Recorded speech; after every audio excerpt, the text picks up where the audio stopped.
Chapter number 16, Digestion and Absorption. Food is one of the basic requirements of all living organisms. The major components of our food are carbohydrates, proteins, and fats. Vitamins and minerals are also required in small quantities. Food provides energy and organic materials for growth and repair of tissues. The water we take plays an important role in metabolic processes and also prevents the dehydration of the body. Biomacromolecules in food cannot be utilized by our body in their original form. They have to be broken down and converted into simple substances in the digestive system. This process of conversion of complex food substances to simple absorbable forms is called digestion and is carried out by our digestive system by mechanical and biochemical methods. General organization of the human digestive system is shown in figure 16.1. 16.1 Digestive System. The human digestive system consists of the alimentary canal and the associated glands. 16.1.1 Alimentary Canal. The alimentary canal begins with an anterior opening, the mouth, and it opens out posteriorly through the anus. The mouth leads to the buccal cavity or oral cavity. The oral cavity has a number of teeth and a muscular tongue. Each tooth is embedded in a socket of jawbone. This type of attachment is called thecodont. Majority of the mammals, including human being, forms two sets of teeth during their life. A set of temporary milk or deciduous teeth replaced by a set of permanent or adult teeth. This type of dentition is called diphyodont. An adult human has 32 permanent teeth, which are of four different types. Heterodont dentition, namely incisors, canine, premolars, and the molars. Arrangement of teeth in each half of the upper and lower jaw in the order of incisor, canine, premolar, and molar is represented by a dental formula, which in human is 2123 by 2123. The hard chewing surface of the teeth, made up of enamel, helps in the mastication of the food. The tongue is freely movable muscular organ attached to the floor of the oral cavity by the frenulum. The upper surface of the tongue has small projections called papillae, some of which bear test buds. The oral cavity leads into a short pharynx, which serves as a common passage for food and the air. The esophagus and the trachea, that is, the windpipe, open into pharynx. A cartilaginous flap called the epiglottis prevents the entry of the food into glottis, that is, the opening of the windpipe, during swallowing. The esophagus is a thin, long tube which extends posteriorly, passing through the neck, thorax, and the diaphragm, and leads to a J-shaped bag-like structure called the stomach. A muscular sphincter, that is, the gastroesophageal sphincter, regulates the opening of the esophagus into the stomach. The stomach is located in the upper left portion of the abdominal cavity and has four major parts: a cardiac portion into which the esophagus opens, a fundic region, body, that is the main central region, and a pyloric portion which opens into the first part of the intestine. Small intestine is distinguishable into three regions: a she-shaped duodenum, a long coiled middle portion, that is the jejunum, and highly coiled ileum. The opening of the stomach into the duodenum is guarded by the pyloric sphincter.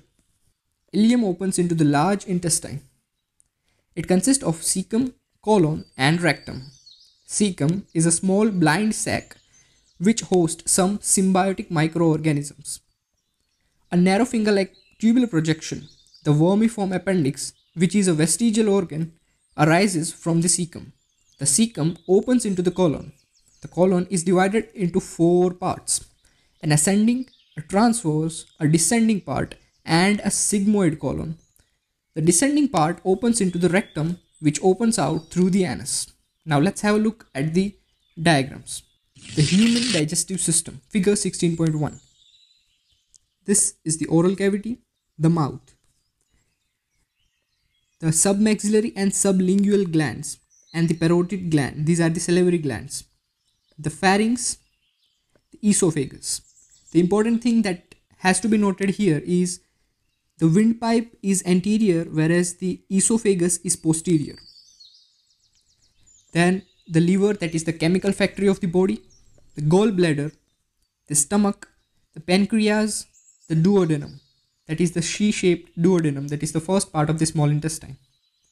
Now the figures that are written here are the pH of the respective parts.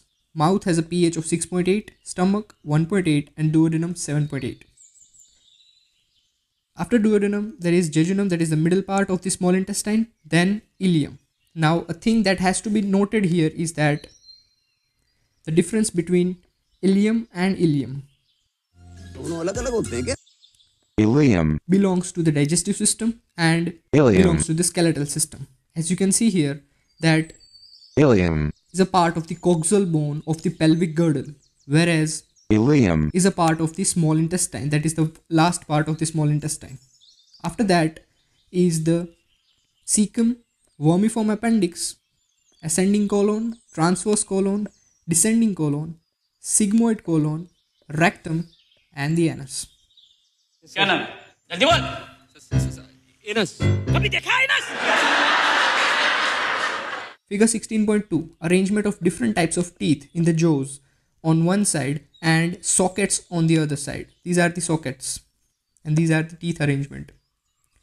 So these are the molars, the premolars, the canine, the incisors, and these are their socket. Figure 16.3, anatomical regions of human stomach. The esophagus, the fundic region, cardiac region, the main central part, that is the body, pyrolic region, and this is the superior portion of the duodenum, that is she-shaped. Here there will be the gastroesophageal sphincter and here there will be a pyrolic sphincter. Now let's talk about the histology of the alimentary canal. The wall of the alimentary canal from esophagus to rectum possesses 4 layers, namely serosa, muscularis, submucosa and mucosa. Serosa is the outermost layer and it is made up of thin mesothelium. Mesothelium is the epithelium of the visceral organs with some connective tissues. Muscularis is formed by smooth muscles, usually arranged into an inner circular and an outer longitudinal layer. An oblique muscle layer may be present in some regions, for example, the stomach. The submucosal layer is formed of loose connective tissues containing nerves, blood, and lymph vessels. In duodenum, glands are also present in submucosa, and this is an exception. And these glands are called the Brunner's gland. The innermost layer lining the lumen of the alimentary canal is called the mucosa. This layer forms irregular folds, that is rugae, in the stomach and small finger-like foldings called villi in the small intestine. The cells lining the villi produce numerous microscopic projections called microvilli, giving a brush border appearance. These modifications increase the surface area enormously. Villi are supplied with a network of capillaries and a large lymph vessel called the lacteal. Mucosal epithelium has goblet cells which secrete mucus that helps in lubrication. Mucosa also form glands in the stomach that are gastric glands and crypts in between the bases of the villi in the intestine. These are called crypts of Lieberkühn. All 4 layers show modification in different parts of the alimentary canal.